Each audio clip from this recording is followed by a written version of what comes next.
When you think about history, are there lots of old guys wearing wigs and stockings? When you think about history, is Napoleon really short? And folks have wooden teeth. Do you know that history can be the most incredible, amazing stories for you and me? Sit back and listen to a story right now. It's honest, it's fun, and it's sure to.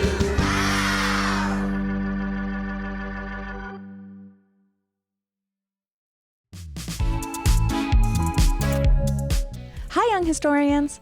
Welcome to another episode of Anytime Now. I'm Brooke, co-founder of Honest History. Are you as excited about this episode as I am? I sure hope so. We're about to dive into another story-filled adventure and learn something new. And remember, by learning more about the past, you can make a positive impact on the future. So pack your bags and let's go.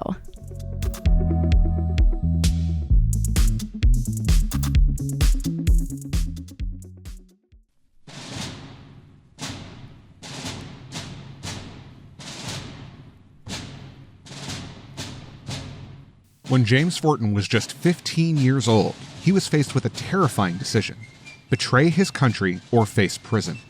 He made his choice, and it was one that would forever change the course of his life. James grew up in Philadelphia during the height of the American Revolution. As an African American, he faced discrimination because of the color of his skin. He had little hope things would change until he saw black and white soldiers marching to the battle with George Washington. He soon began to dream of a future where Americans of all races were truly free. And this dream would lead to a life of adventure. As a teenager, James joined the fight for America's independence, facing imprisonment and escaping certain death. He grew up to become one of Philadelphia's most successful businessmen and a leading abolitionist. It's a wonder why his name isn't in every history book. This is the story of James Forten and his fight for liberty. It was 1781. James stood on the deck of a ship looking up at the night sky. He could hear the ocean waves hitting the side of the boat as he dragged a wet mop across the floor. James was just 15 years old, but had already had his fair share of adventure. He was working on an American ship called the Royal Louis. This was his second voyage out at sea. The first time, the Royal Louis had been attacked, and James nearly died. James knew he was risking his life working on the ship. The Royal Louis was a privateering vessel, which meant that it hunted and plundered enemy ships. It was very dangerous work, but the crew often got to keep some of the prizes they found, making the risk worthwhile. But for James, the mission was bigger than prizes and plunder. The Royal Louis was his chance to fight in the American Revolution. At this time, the American colonies had just declared their independence and were fighting the British Empire. The Royal Louis wasn't hunting down just any ships. It was hunting British ships. Its mission was to steal gunpowder and intercept the secret messages to help the war. As a black American, James hoped a revolution would change his home for the better. He believed it would create a more equal society where all people were free. At this time, most black Americans were enslaved, which meant that they were forced to work for others without pay. Many enslaved people were separated from their families and weren't even allowed to learn how to read or write. James knew he was luckier than most. Unlike many of his neighbors in Philadelphia, James had been born free. He had gone to school where he learned to read and write. And his father had been a skilled worker. He made sails for ships. When James was a little boy, he would help his father in the sail workshop, learning all about ships. By the time he was 8, James could name the different sails he saw on the boats in the harbor. This knowledge was one of the reasons why James was picked to join the crew of the Royal Louis. As James mopped the deck, he heard the shrill call of the ship whistle. He set the mop down with a sigh of relief. His watch was over, which meant the next group of sailors would take over. Finally, James could get some much-needed rest. The first day at sea had been tense. The whole crew feared they would meet a British warship, but for now, they seemed safe. James climbed below the deck. The air smelled of gunpowder and seawater. A man handed him salted meat and a cup of something called grog. He gulped down the brown liquid while chewing the meat. Dimly lit lanterns swung above his head as the ship rocked side to side. After James had eaten, he found his hammock and climbed in, his eyes already heavy. Within minutes, he had fallen asleep. After a few hours, he woke to the sound of the whistle and shouting from above. James quickly rolled out of his hammock and ran up to the deck. The sun had just begun to rise in the sky when the crew spied two huge sails in the distance. James's heart started pounding in his chest. Out in that water stood two British warships. They were armed with more guns than the Royal Lewis would ever dare to battle. "We must outrun them!" the captain shouted. He ordered the sailors put on more sail. As one of the ships got closer, James heard the crack of gunfire. The British ship was trying to get their attention. He looked over and noticed that they had raised a French flag. "They are trying to fool us," the captain said. "But I know a British ship when I see one. Put on more sail," he commanded. For the next 7 hours, the crew raced around the deck, following their captain's orders, trying to outrun the British. But by the afternoon, the enemy had closed in. The British fired at the Royal Lewis, and the Americans had no choice but to surrender. Their vessel was no match for a mighty warship. As the British boarded the Royal Lewis, James looked around at his fellow soldiers. "What will they do with us?" he wondered. "What will they do with me?" The last question terrified him. As an African American, James knew he was in terrible danger. White sailors were often exchanged for good or other prisoners, but black sailors, they were usually sent to the Caribbean and forced to work on plantations under brutal conditions.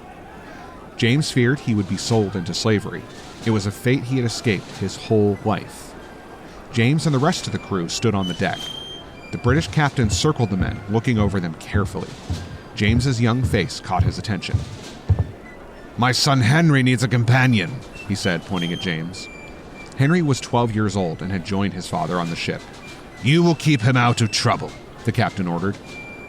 James nodded and followed the British sailors to meet Henry. He knew this might be his best chance to make a good impression. It wasn't long before the British captain took a shine to James. He recognized his intelligence and was happy that James and Henry had become good friends. As the days passed, James heard news that they were approaching a prison ship. The captain called James to his quarters to speak with him. "A prison ship will be collecting your crew soon," the captain began, "but it's your choice if you will join them. I can send you home with my son to England." James stood there in silence. "Under the protection of my son, you may become a wealthy and educated man," the captain said. He offered James freedom, but he would have to turn against his country and join the British. Finally, James spoke. "I have been taken prisoner for the liberties of my country, and never will I be a traitor to her." James would not abandon America. He chose the prison ship. For the next 7 months, James fought off disease and struggled to survive on that horrible ship. He wondered about his family back home in Philadelphia. They would have heard that the British captured his ship. "My mother will surely think I am dead," James thought. And often on that prison ship, it felt like he nearly was. He had grown weak from hunger. Many men around him died of disease or starvation. Flies, lice, and rats had infested the ship. The smell of the place would have made anyone feel sick. James wondered how many more days he had left. And then, one morning, he was called on deck and told to gather his belongings. He was going to be released. James stepped off the prison ship in disbelief. He was free. Now, he just needed to get back home. So, he began walking. He traveled over 100 miles, walking from New York all the way to Philadelphia. When he knocked on his front door, his mother and sisters were in shock. "James, you're alive!" they said. Though they almost didn't recognize him. He had grown very thin, and his clothes were tattered. For the next few weeks, they nursed him back to health. As James lay in bed, he wondered what he would do now. He had survived deadly attacks, imprisonment, disease, and hunger. He had been given a second chance at life and knew he had to make the most of it. He needed to do something important. He needed to be someone important.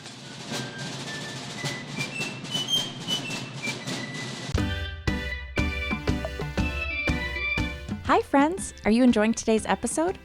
I'd like to take a quick break from the story to tell you about another great place to learn about the past. Honest History creates magazines and books for kids that are filled with fun stories and activities that bring history to life. From pirates to spies to great inventions and so much more, you'll learn about interesting people, places, and events from around the world that made history. Created for kids ages 6 through 12, you can sign up and receive new adventures delivered straight to your doorstep every quarter. Just visit honesthistory.co. That's honesthistory.co to sign up today. Oh, and here's a special offer for our podcast listeners. Use code ANYTIMENOW for 10% off. Again, that special code is ANYTIMENOW. Okay, let's get back to the story.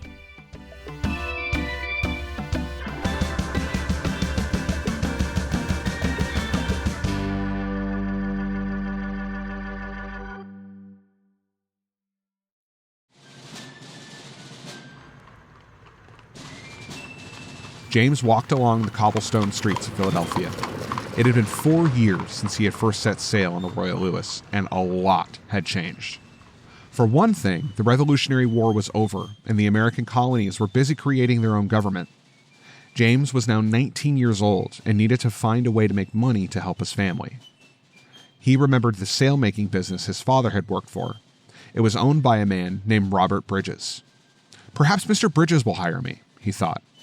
Mr. Bridges' workshop wasn't hard to find. James had been there many times when he was a kid.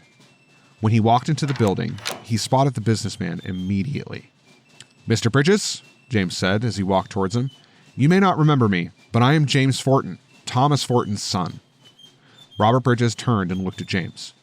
"Oh, yes, I remember," he said. "You worked alongside your father in the sail loft." Bridges had also remembered that James had been a hard worker. He offered James an apprenticeship where he would teach the young man everything he knew about his business. It was an incredible opportunity. James worked for Mr. Bridges for 13 years. During this time, he learned how to cut sails, where to buy the best cloth and ropes, and what size sail each ship needed.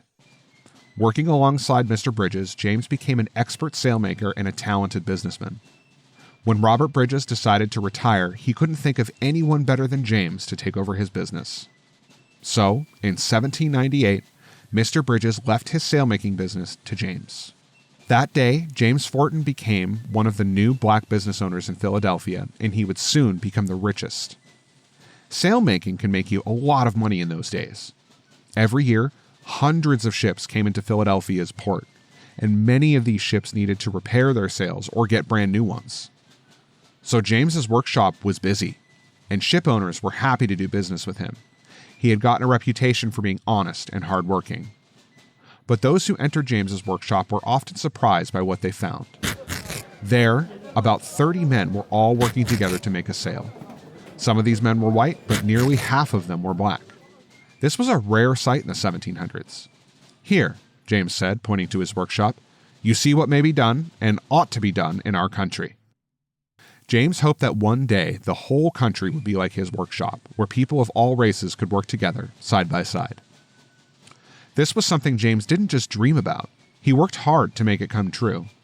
As James grew wealthier from his business, he used some of his money to help the abolitionist movement. This movement was made up of people who wanted to end slavery. And although America was now free from British rule, many black Americans were still not free. James helped fund an anti-slavery newspaper called The Liberator and spoke out against laws that discriminated against people of color. "We hold this truth to be self-evident, that God created all men equal," James wrote.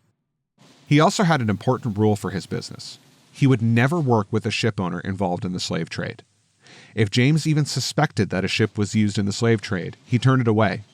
He lost out on money because of this rule, but he wanted to prove that his business could still be successful. And it was. James Forten would become one of the richest men in Philadelphia. James's family life also brought him joy. He married and had 9 children, many of whom followed in his footsteps. 2 of his sons took over the sailmaking business, and several of his children became abolitionists. Just like James, his sons and daughters spoke out against slavery. Towards the end of James's life, he worried that we would never see the day when all black Americans were truly free. It was something he had fought for since he was 15 years old when he joined the Royal Lewis to help the American Revolution. But he never lost hope. He knew one day slavery would come to an end. James lived until the old age of 75. At his funeral, a huge crowd of people gathered to pay their respects to the great man. It was one of the largest funerals seen in Philadelphia for a great length of time, one newspaper declared. Sea captains, merchants, businessmen, friends, neighbors, family, people of all classes and colors were there to say their goodbyes. It was clear to everyone that James Forten had been a remarkable man. From joining the American Revolution to becoming a leading abolitionist, James Forten fought tirelessly for his country. He asked it to live up to its promise of liberty, that every single American is free.